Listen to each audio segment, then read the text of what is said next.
Jacob, we've been hearing a lot about military movements, China into Taiwan. Russia's been very active in the Middle East.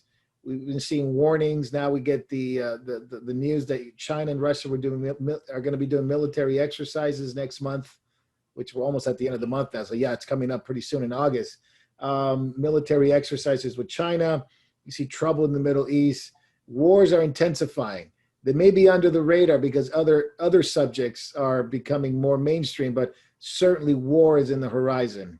Okay, but all of these countries, including Russia, more so China right now, and Turkey, they're all engaging in military adventurism and expansion. Yes. Well, they have severe economic problems of their own. Yeah. The lira is really down in Turkey. Really down. Yeah, really down. But Jacob, of course, when we talk about war in the Middle East, focus is always on Israel. The attacks on Israel, they've been ongoing. They have not stopped. Another ship, an Israeli-operated ship, was attacked in Oman, in the Gulf of Oman. Yes. Recently, Jerusalem is blaming, Israel's blaming Iran, and reports of clashes in the Golan Heights near the Israeli-Syrian border. Many people are not getting this on the news, but the war is intensifying. Trouble in Lebanon economically, and Iran is in the middle of all that. The Israelis are afraid that Lebanon is a half step from being a failed state. Yeah. And that Iran will step in and take over and be a direct military threat to Israel from the north. That is what the Israelis are afraid of. With the United States position receding in the Middle East,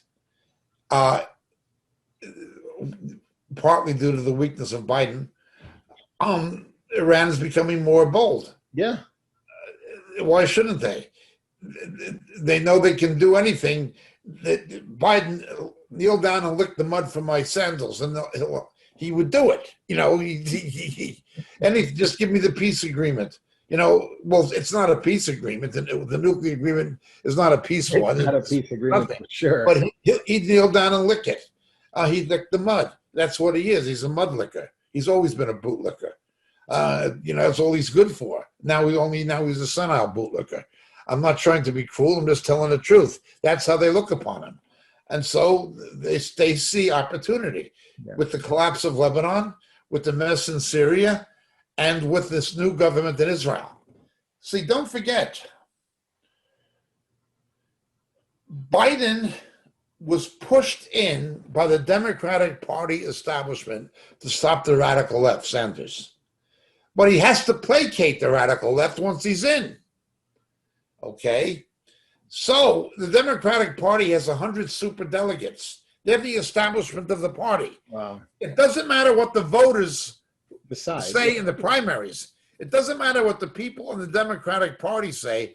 Ultimately, the will of the establishment prevails. There's nothing democratic about the Democratic Party, but Democrats are not the cleverest people in the world, or they wouldn't be Democrats.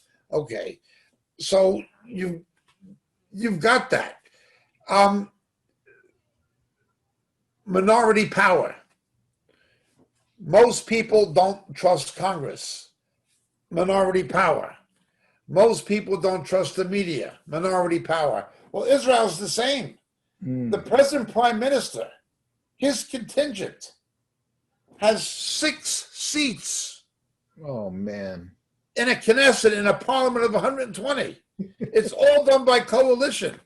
You've got weak leaders. Very fragile. Weak leaders in the White House, weak leadership in Israel.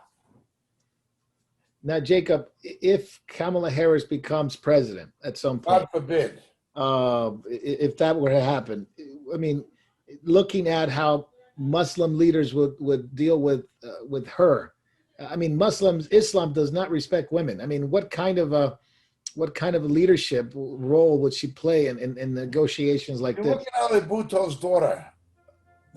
Muslims murdered her, and she was a Muslim. Yeah, a moderate one. They murdered her, and she was a capable, intelligent woman. They murdered her.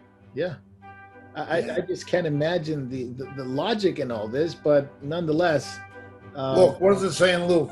There will be fear and anxiety among the nations. none of them knowing the way out. Yeah, you're right. Luke 21. And of No, course, that's right.